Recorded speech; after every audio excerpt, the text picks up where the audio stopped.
action.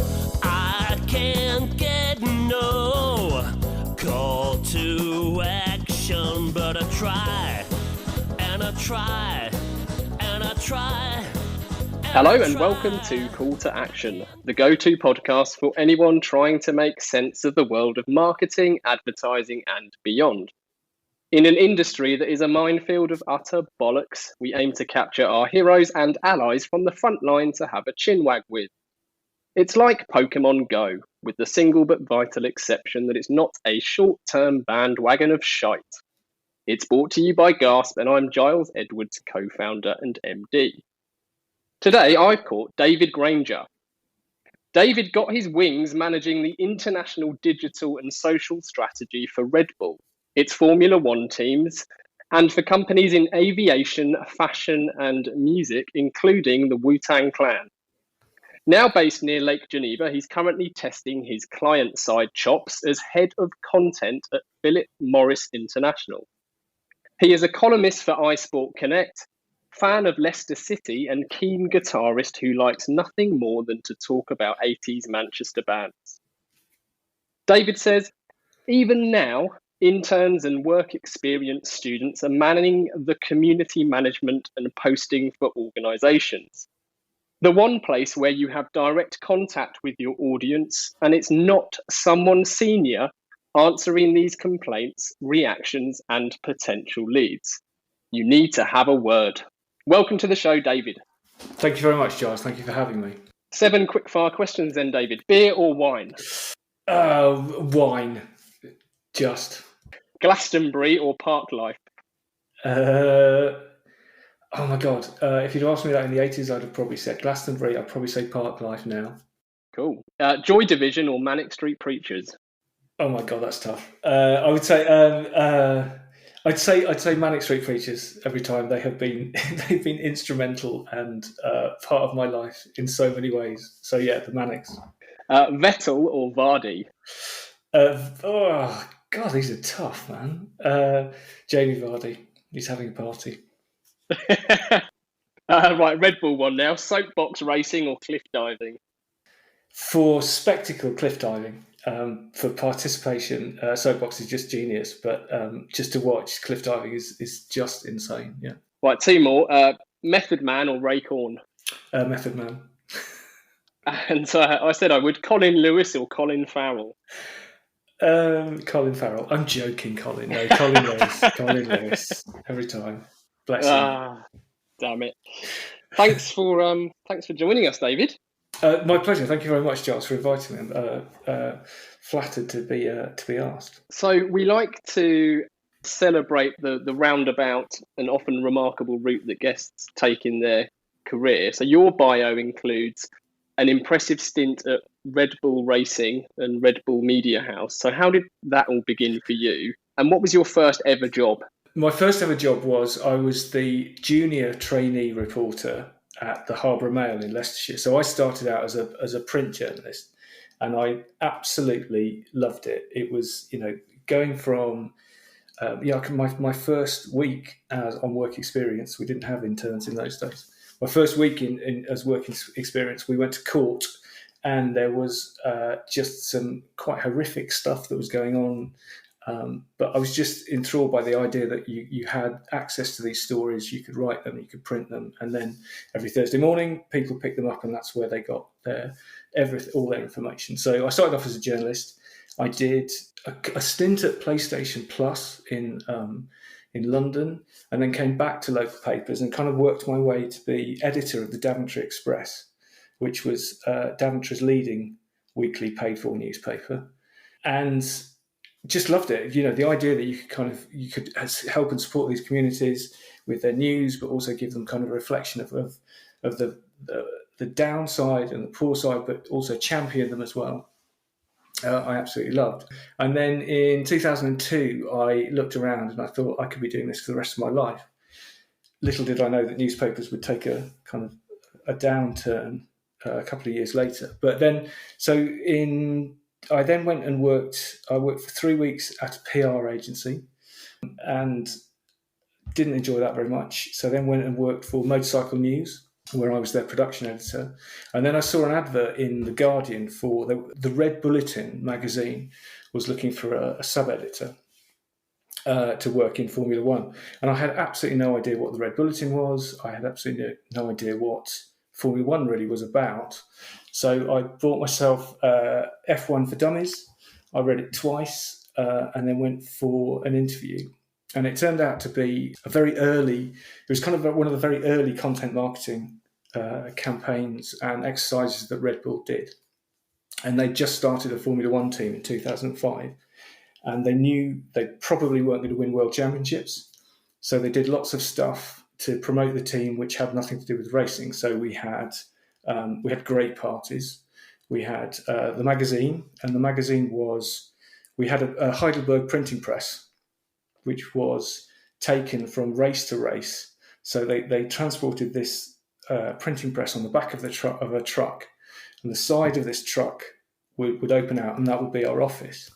And then 4 times every race, so Friday morning, Saturday morning, Sunday morning, and Sunday after the race, we would produce a magazine. And it was brilliant because it was so immediate. It was printing when everyone was kind of just looking at printed products and saying, this might not be the future. But we were doing it and people loved it. But the weird thing was it was only for the paddock. So it was only for the people that worked in Formula One. It wasn't for the fans, which seemed kind of a little bit incestuous and a little bit as if it had no kind of marketing value to it. But what it did was it made these magazines gold dust for Formula One fans. If they could get hold of one of these magazines, it meant they knew someone who worked in Formula One.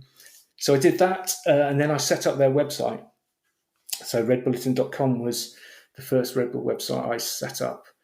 And then I did that for about 6 months. And then Red Bull Racing asked me to join them and to run the websites for Red Bull Racing and Scuderia Toro Rosso, which was their Italian sister team. And so I was website manager, and I joined them in 2007 and worked till 2012 managing their websites. I then took a bit of a break.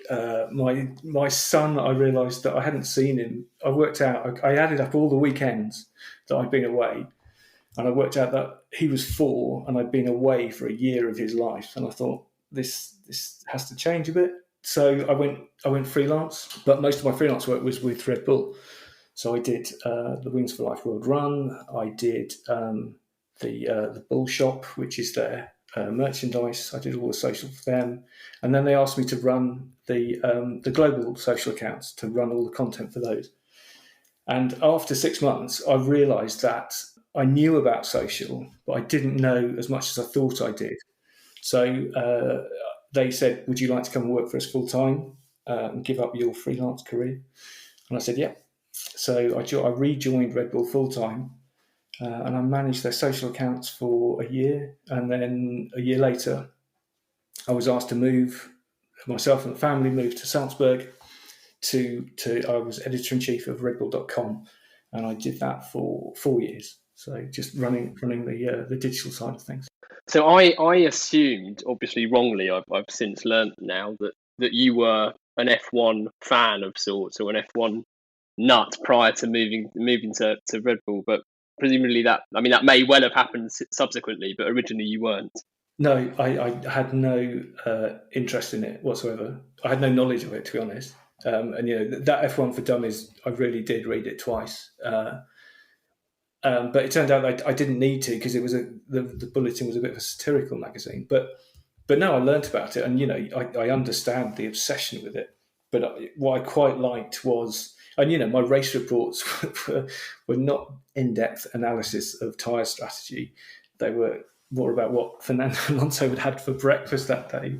So it was less sport, but I kind of understood the audience. I knew how fanatical they were, and I managed to find things that were a bit different. So I kind of covered over the fact that I had no knowledge of Formula One. So then, for anyone else listening who doesn't have knowledge of Formula One even now, then, so can you just explain what the paddock is? Because you said that's an area with people sort of inside racing, not the general punter.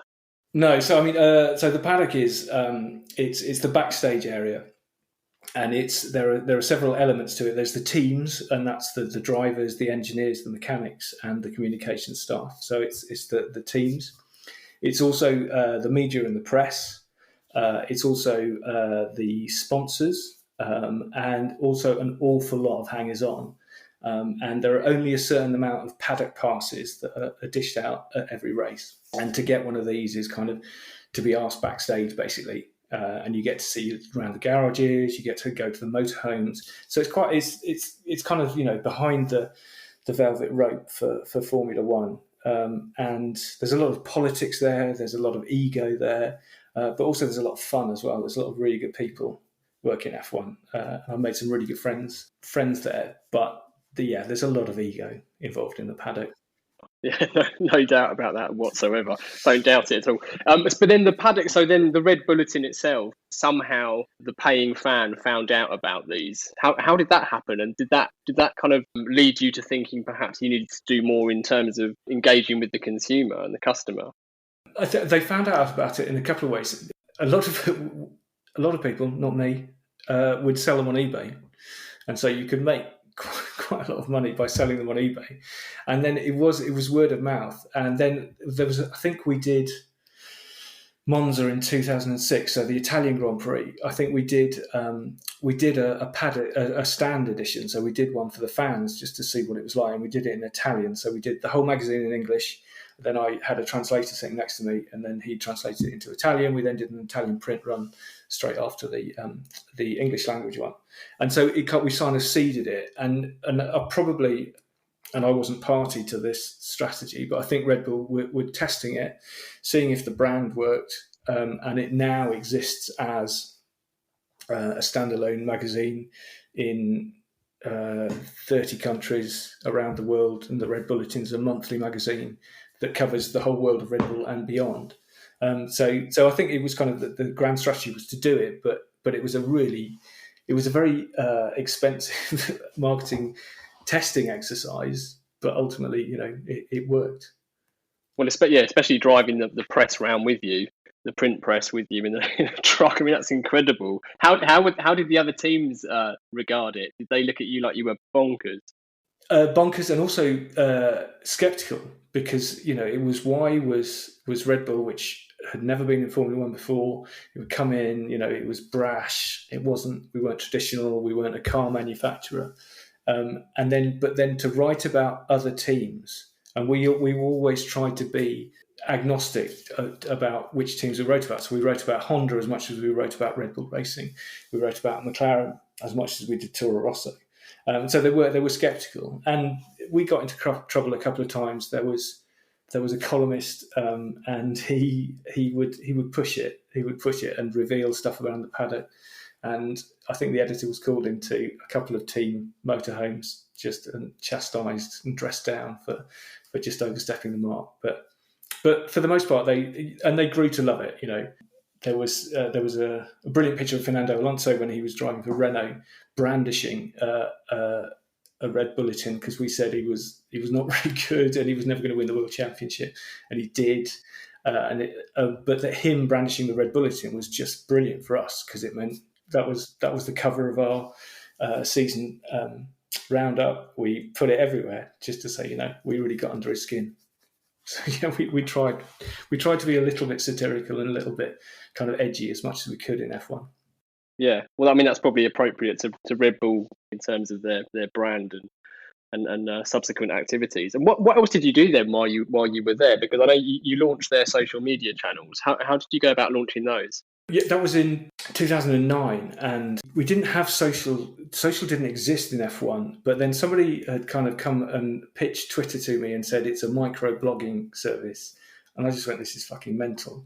This is not. This is what are you talking about? This will never work. We would never do it."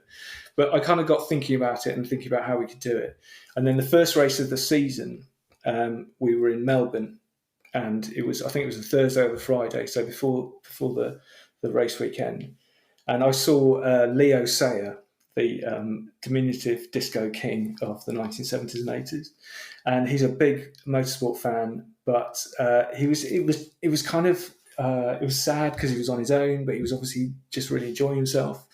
Still had his big afro, big kind of leather satchel, and so I thought I've got to tell somebody about this. I've got to do something with it, just because I thought it was funny. And so I set up Red Bull F1 Spy, that, and in about 10 minutes, however long it takes to set up a Twitter account, and just wrote that. And of course, nobody's ever seen that tweet because it was the first one, so I didn't have any followers. But that was kind of, so I owe my career basically to Leo Sayer.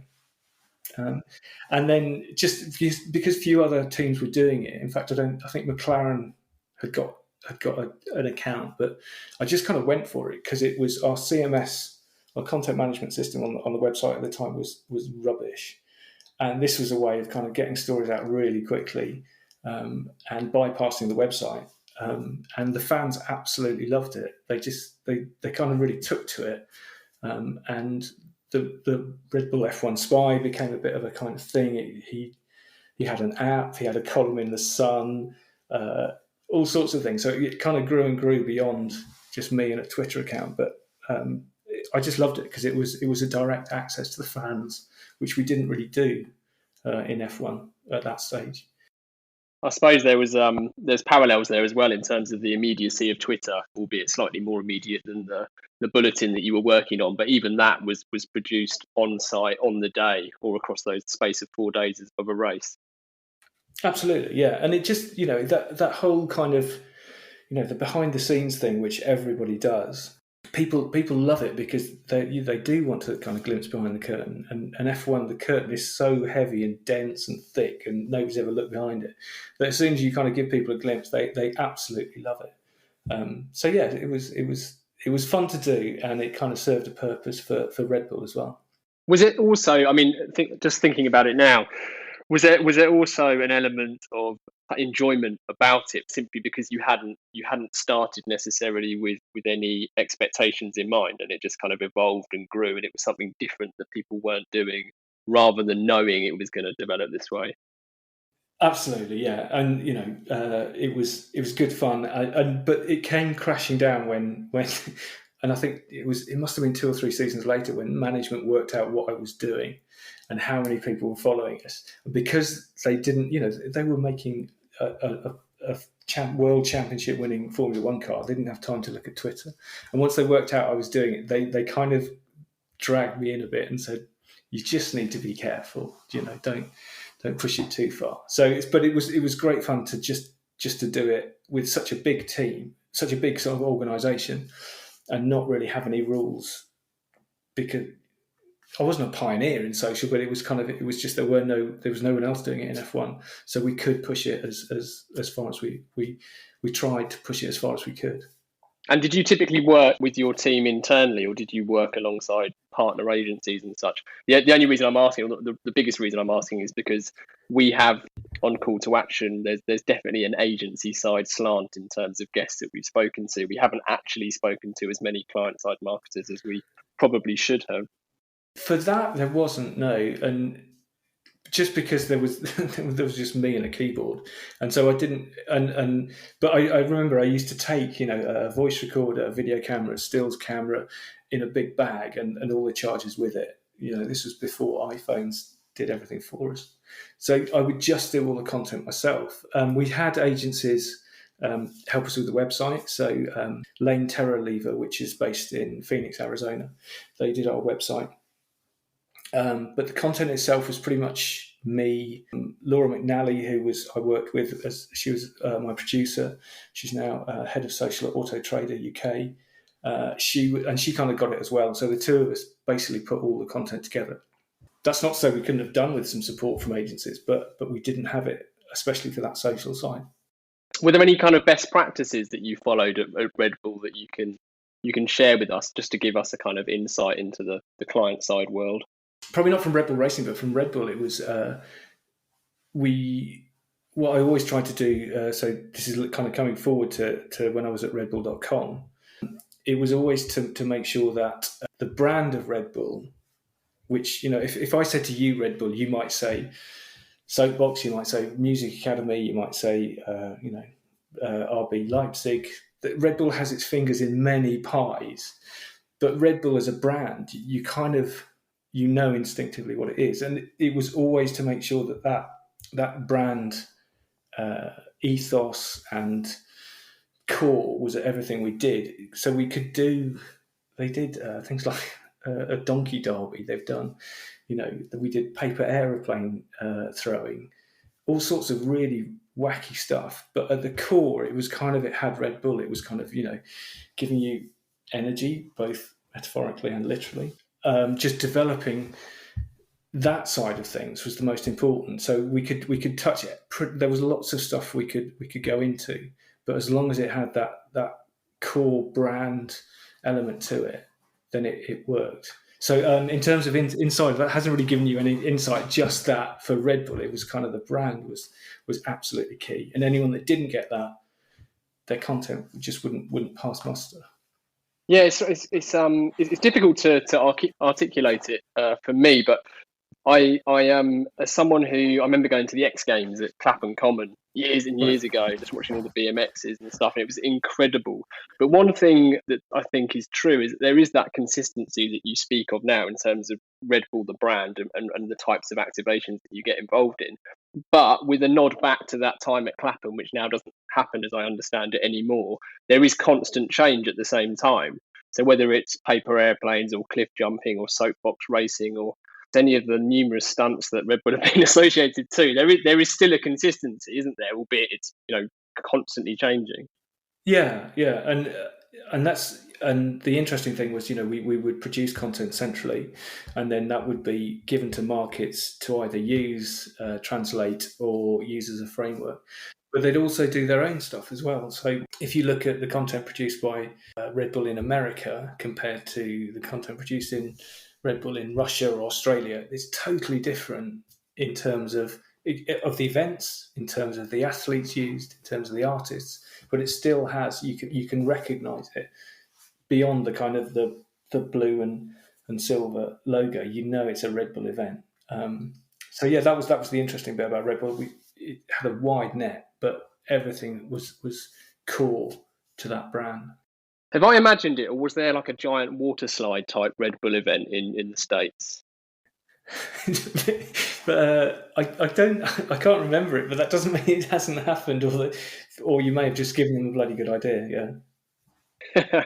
But did it ever lead to any problems? I mean, we, outside of that particular industry, I've seen firsthand issues that can happen due to different offices spread around the world trying to kind of work in sync. But did you ever have any issues with that, given you said that the events and activities could be incredibly different from one country to the next or one region to the next? Oh yeah, and we would have, if there were big events, they would, like most companies, they would kind of say, we're thinking of doing this, what do you think? And some of them were just like, it wasn't monkey tennis literally, but it was going into that area. And also, the audiences for Red Bull Russia, they could take a lot more than Western Europe or the States. They would be a little less concerned about things. So you had to be sensitive to the local audiences, but also be more sensitive to this is a representation of Red Bull, and especially digitally when.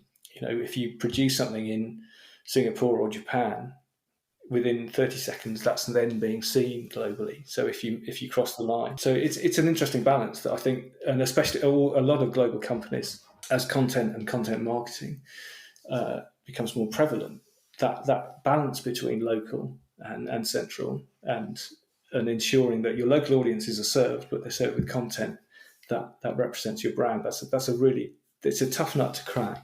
Just quickly, actually, do you like the taste of Red Bull? I do, yeah. I do. Are you familiar with Rory Sutherland's book Alchemy? I'm not. No. Should I? He talks about logic and kind of nonsense really, really well and really effectively. And I think it's the opening chapter. He talks about some of the original research that was done prior to launching Red Bull, and one of the research panelists came back and said, and I think this is a direct quote, I wouldn't drink that shit if you paid me to. And it was unanimously disliked. Like, people wouldn't just normally with soft drinks or drinks of any type of category, they would normally quite politely say they dislike the taste, but the taste of Red Bull made people really angry, like to the point where they would leave comments like that. But yet it's had remarkable success, so it's always an interesting one. There's an apocryphal story about I don't know if it's true or not, but Dietrich Mateschitz, who started Red Bull, apparently that was the one flavour where people either absolutely loved it or absolutely hated it. And he said, "That's it. I just want," he wanted reaction. So I don't know whether that's all true or whether that's just him using his marketing nous to tell a good tale. But I'll go and read that book because that sounds very interesting. Oh, it's hilarious! Yeah, no, it's great. But then for that very reason you just shared about the founder, it worked. I mean, you can't imagine soapbox racing or cliff diving being a kind of weak Robinson's cordial. But we like to get a reaction, and we would, in going back to Red Bull racing, we would piss people off, and Lewis Hamilton said, at least I don't work for a drinks company. And like that sort of stuff, that was grist to the mill. That was great stuff for us. And I used to take great pleasure, and I don't know why, I took great pleasure in annoying Fernando Alonso fans. So I would just tweet, and I would just tweet about, he's looking glum this morning. You think he's all right, and all this sort of stuff. And his fans would come back and say, "Why do you do it? Why do you hate it?" And I said, "I don't. I just love the way his fans react." And so they couldn't say anything because they were like, "Yeah, fair enough. I've reacted." Funny enough, I was going to sidestep actually and talk about other sports, and I mentioned in your introduction that you write a column for iSport Connect, but I think you've alluded to it there. You allude to a story about a feud with racing fans on social. Is there anything you can share with us on that, or is it sensitive? No. I mean, had they not taken the Twitter account down, it'd still be there. It was the Turkish Grand Prix. I think this is the one that you're talking about, the Turkish Grand Prix, where we were doing really well, and I think it was 2010. And Mark Webber and Sebastian Vettel were our drivers, and they collided, and Vettel spun off out the race. Mark Webber came third, and he should have won it. And so it was quite a big thing. At the time, the fans went a bit mental, and they were kind of going, and it was very partisan. It was like the Australians would obviously side with Mark, the Germans would side with Sebastian, and everyone else would pick a team. And they got quite angry about it. And I hadn't really, at that stage for me, social was just like, putting out sarcastic comments about Fernando Alonso. But this was real. This was a bit more serious. And so people got very angry about it. And at the time, I started responding to them. And I realised that that's not how you do community management, because that just escalated. And if I put something saying, the team we race as one team, then the swearing and death threats would get even louder and more vitriolic. So I learned about kind of community management pretty, it was a baptism of swearing and fire when people were really pissed off about it. And so that was an interesting one for me, because at the time it had all been sweetness and light. We'd all been getting on very nicely.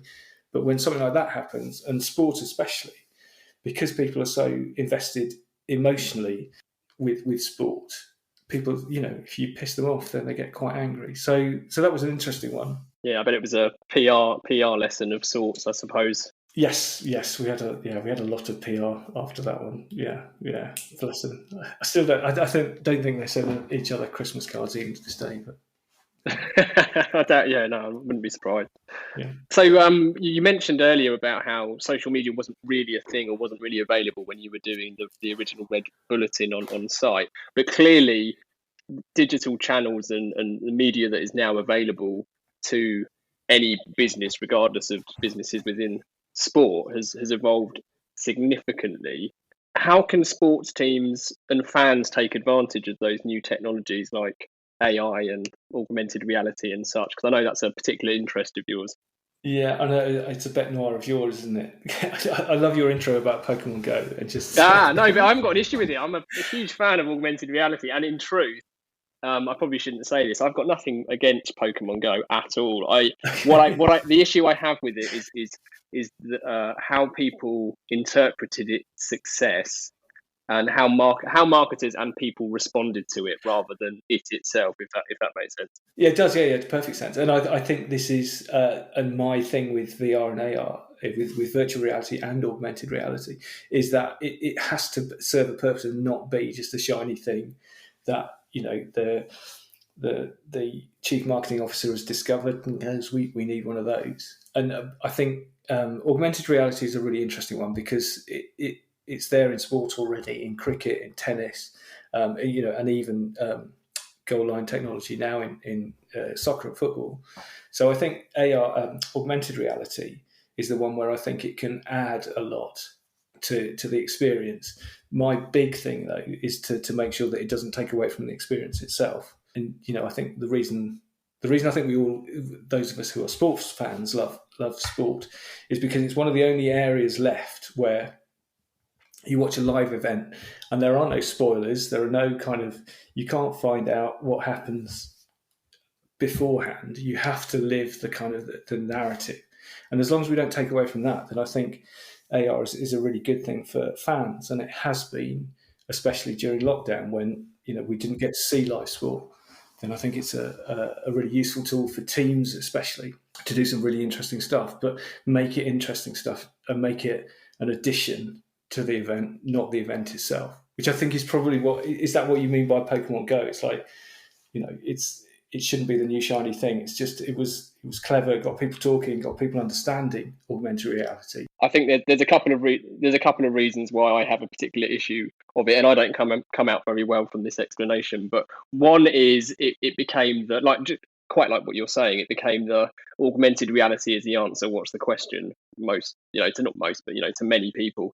The other thing is we actually worked with Sydney's office, Havas, and their mobile partner at the time was an agency called Mocha, also Sydney based. It was to launch John Clancy's The Division computer game, and we had proposed that they basically ran a similar type of AR event in the cities of Sydney, and they had outdoor media worked as certain checkpoints that was being tracked on people's smartphones. So very similar mechanic. I mean, and there's nothing unique about that. I'm sure every agency in the world has thought about it at some point.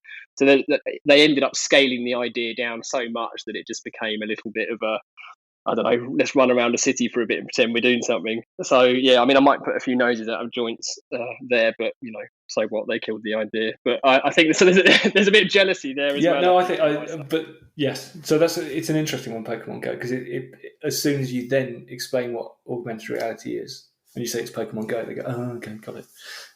But then that, like your AR treasure hunt, that would have been an amazing thing if you do it to the scale. But it has to be that scale, and that's why Pokemon Go worked, because it was global.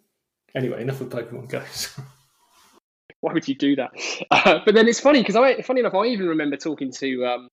I mean, we don't work with estate agents anymore. It's our company policy for too many reasons to go into. But we actually talked to a nationwide agent about Leia when they first kind of produced their augmented reality. It became a lot more accessible probably about 9 years ago now, maybe around 9 or 10 years ago. And it was for an app that they originally had produced in Holland, but it was to help people find properties which were available based on their location, and they could look through their smartphone camera, as you would expect, to see proximity of properties for sale, and they could pull up property details and have a little flick through and arrange a viewing, so on and so forth. And like I say, this was so long ago, and it never really got much traction, which always surprised me. But I do think in the sports industries, there's huge opportunity to do stuff, not least because of the pandemic, but even outside of that, there's so many other opportunities.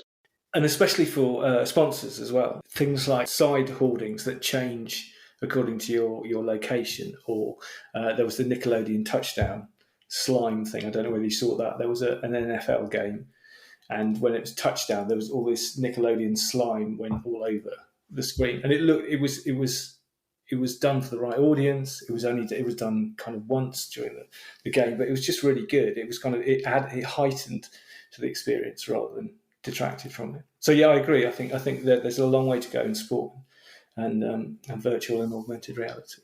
And it's not even just those two technologies, is it? You've got the likes of Twitch and I don't know, TikTok. There's so many new areas that could develop to help either enhance or recreate fan experiences. And then alongside that, you've got the rise of esports, which is just massive. I mean, for anyone listening who's not actually familiar with esports or the scale of esports and the money involved, it's astronomical, isn't it? It is, yeah. And what I love about esports is that it's certainly it's a generational thing. And I think there's definitely an age cutoff where you go below that age, you've definitely heard of esports and you know the teams and you know the games they're playing. And above that age, you might do, you might not.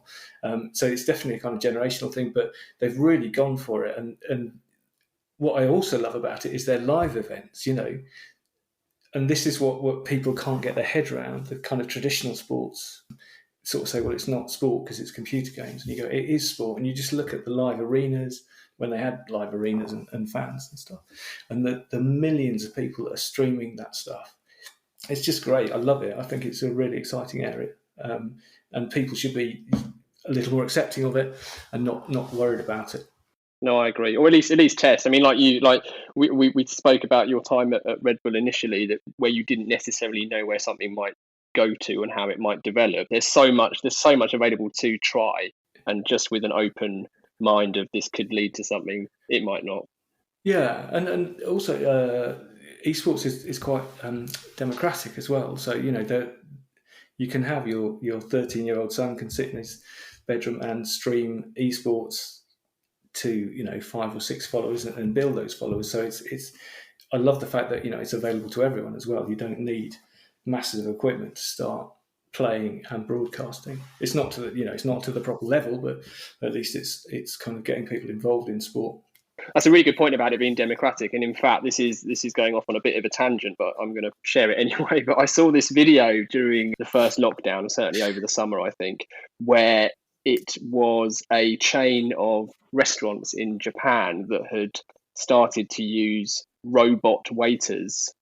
And in order to earn a salary, the robot waiters were being controlled remotely, like you would control a computer game, by people who had disabilities, which basically prevented them from, they were essentially bedbound, but it allowed them to earn a wage and earn a salary and control the rate. I mean, it's just amazing. There's not really parallels there with esports, but the same principles apply. And it was just such an incredible way of giving people back some dignity and actually give them that facility to earn a living. That's genius. Yeah, I'd love it. I'm going to go and do some research on that one. I think that's really clever. I'll send you the link. I'm sure it was Lee Trott. Lee Trott tends to be my source of wonderful things that happen in Japan. He's an absolute legend at finding things like that. I'd like to ask you a couple of listener questions, David.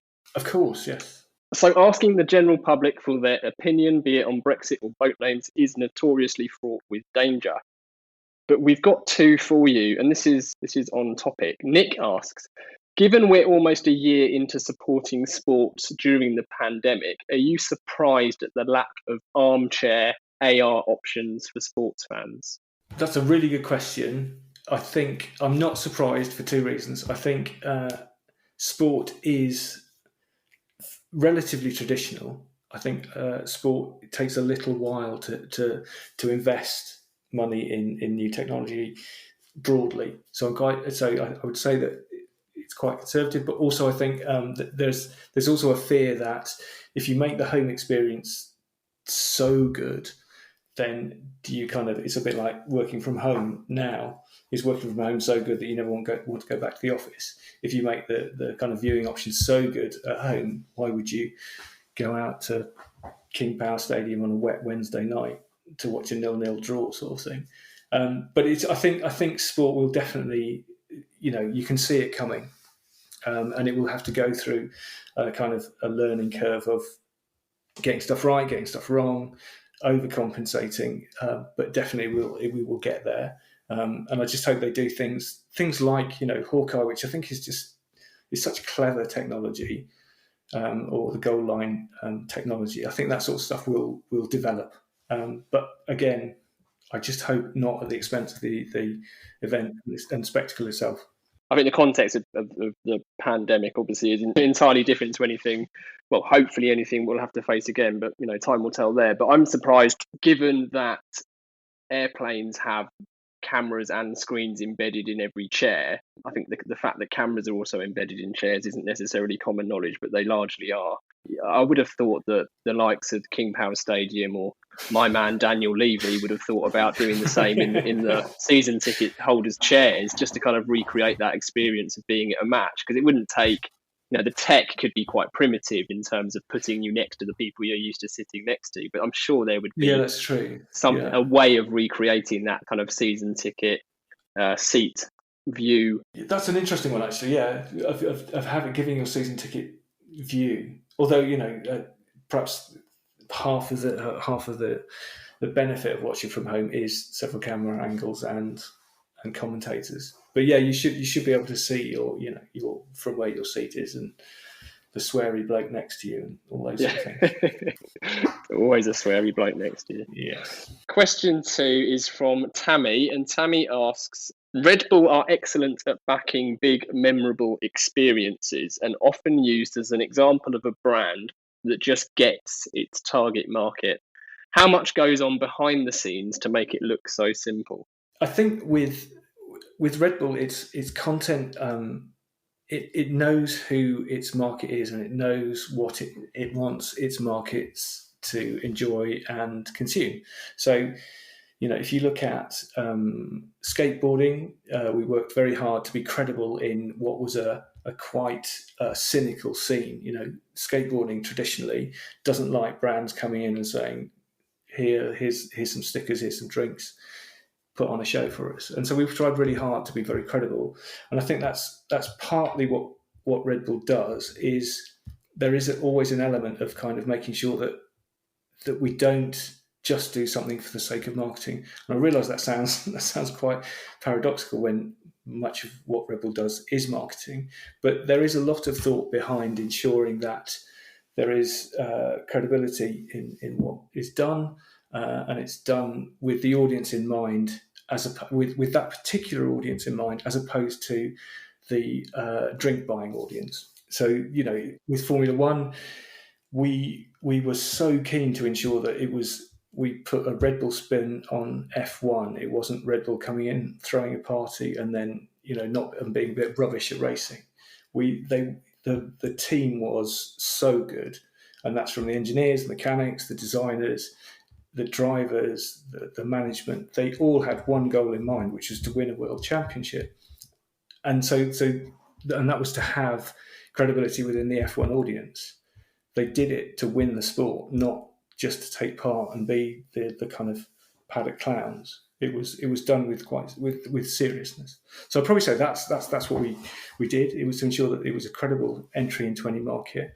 But having said that, the soapbox is probably not the most credible of audiences. I think there's a good answer. There's a good answer though, because I think they do everything properly, don't they? I used to live with a pro skater when I lived in Bristol called Wojtek, and he a lovely guy. He was a fucking nutter. He once buttered the kitchen, and I mean he buttered every layer, every surface in the kitchen. But anyway, he certainly wouldn't have reacted kindly to a big shiny corporation coming along and sticking their logo on an event. But I think that certainly with the X Games, which is kind of where I'm going here, a lot of it seemed to be more kind of grassroots, and it kind of grew with Red Bull. It wasn't something that already existed and you came and slapped a logo on it. Yeah, absolutely. And I think probably the best example was Red Bull Music Academy. And, if you think about how cynical musicians and the music buying are, and how they their mistrust of big corporations and record companies.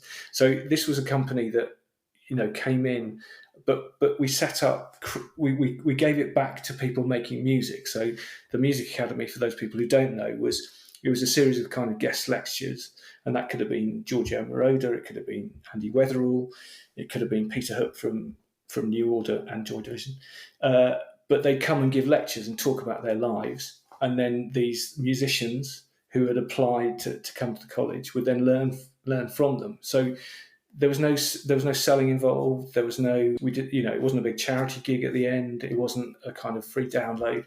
It was just this kind of interaction between people who had made it, people who wanted to make it in music, and how that developed. And I think that's probably the best example of an experience that really had its that grassroots credibility at its core. Yeah, I wasn't familiar with that, actually. I'm going to look that up. Sounds amazing. It was great, yeah. So, David, the final part of the interview is our 4 pertinent posers, starting with, what advice would you give to your younger self? I was talking about this with my wife, and I said, I'm going to say aim higher earlier. And she said, well, you've done all right. And I was going, I thought, yeah, okay. And then I thought about, I think failing at stuff. I've heard a lot of people say on this podcast the same thing, but your failures will become lessons in the future, and you just have to make sure you realise what went wrong, how to avoid it in the future. So I just say, and also don't be afraid of making mistakes. So aim higher earlier. Amazing. No, I you're right. I mean, that's come. The failure point has come up a few times, and it's a point that I like to make myself. And I think it's one of those things that I think with all advice, actually, I remember being given advice a lot when I was much younger, and just, I don't know, maybe not being receptive to listening to any of it. But it is such a good piece of advice, and not fearing it is key. It's the difference between, trying something and just always wondering what if. So no, I'm really with you on that one. Number 2 is, if you could banish one thing from the industry, what would it be and why? I realise there's a wrecking ball of irony coming my way with this one, but I'm going to say I would ban homegrown experts. And what I mean is that, and this is both sides, this is both the client side and the agency side, is that I think, especially in digital and social media, we have access to so many lessons, talks, books, all this stuff that we can make us instant experts. And I don't think you can become an instant expert in a lot of these things. You have to kind of go through those growing pains of stuff. And I've seen it both, I've seen brands go and people higher up the company say, well, I've got an Instagram account, I can do our social media strategy. And it's like, no, it's slightly different. And also I've seen agencies advise us and say, this is what you need to put on your social. And I go, that's, A, it's the wrong platform, B, it's the wrong message, and C, that's our wrong audience. So I think it's, homegrown experts, where people become suddenly gurus, experts in their field without having done it, would be what I would like to get rid of. Perfect. Number 3, David, any books that you would recommend? Is it like Desert Island Discs, where we get delusions of grandeur automatically and then we have to choose another one? No, you have to request it just to fluff mine and Ryan's ego. No, you get that one already. Yeah. Because I bought that when it came out, and it just hit so many nails firmly on the head. It was I loved it, but I'd probably go for. I really enjoyed Ogilvy on Advertising, both as a kind of reference to some of the core elements which still remain true, but also as a contrast to how much has changed since it first came out. And I tried Miles Young's Ogilvy on Advertising in the digital age, but it doesn't quite have the same resonance. And I think that's because Ogilvy was looking back at his career and what he'd done, and kind of Miles was still, the industry is still nascent, so it wasn't kind of a retrospective. But Ogilvy on Advertising, I just think is a very, and it also he's this kind of the character of kind of saying, if you write copy properly, you can have a French mansion like me. Yeah, I don't think so. Amazing. Yeah. No, it's great. I've read it too. It's a wonderful book, and thank you for the kind words on Delusions. Where the sequel is not too far away, hopefully. And then number 4, we always dedicate every episode to someone, and we bestow or hospital pass that honour, depending on your view, to our guest. So would you please dedicate this episode? It's going to be, I thought there are lots of people kind of, if you talk to me about content, it would be Tim Robinson, who is one of my editors. Marketing, Colin Lewis he's such a generous, well-read, intelligent chap that I just, him marketing in general is him. Oh, I'm going to edit that bit out, but go on. if it was business, it's my dad who he kept saying, just take care of business and everything else will take care of itself. And I thought, you're not paraphrasing Elvis Presley here, are you? But I knew what he meant. He kind of just focus. But actually, the most impressive person, the one I'm going to dedicate this to, is Catherine Chan, who is, she was my manager at Red Bull when I moved to the media house. She was head of global social, and she is one of the few people that I've met who understands the art and the science of digital and social marketing. So the data and the content, the creative and the analytical. And she's just very, very clever. And when her book comes out, we will all be reading it. She went for Red Bull and then worked for Elon Musk in Tesla, and then worked at Facebook. So she's got an impressive CV, and she's half my age, but she's twice my level of intellect. Amazing. Okay, well, this episode is a special mention to Tim, Colin, and your dad, but the episode is dedicated to Catherine Chan. Fantastic. So, as a final call to action, everyone listening can head over to this episode. We'll have links to everything discussed in the last hour, including Ogilvy on advertising. How else can our listeners get more David Granger? I do a monthly column for iSport Connect. I also put all those columns onto Medium. So if you look at search for Grave Danger on Medium, and on Twitter I'm at Grave Danger, it's a spoonerism of my name, an accidental spoonerism, which they had to stop a geography A-level lesson because the geography teacher found it so funny he couldn't actually stop laughing. So that's one of the benefits of having a funny spoonerism. It gets you out of geography A-level. Amazing. Oh, that's brilliant. Well, David, thank you so much for joining us. I've really enjoyed it. It's been great. Thanks very much, Giles. Thank you. And finally, thank you to everybody listening. If you've enjoyed this episode, please do share it and review the podcast. Keep questions and guest requests coming in. To get in touch, it's easy to find Gasp online. You can check out CTA Pod on Instagram or email hello@calltoaction.co.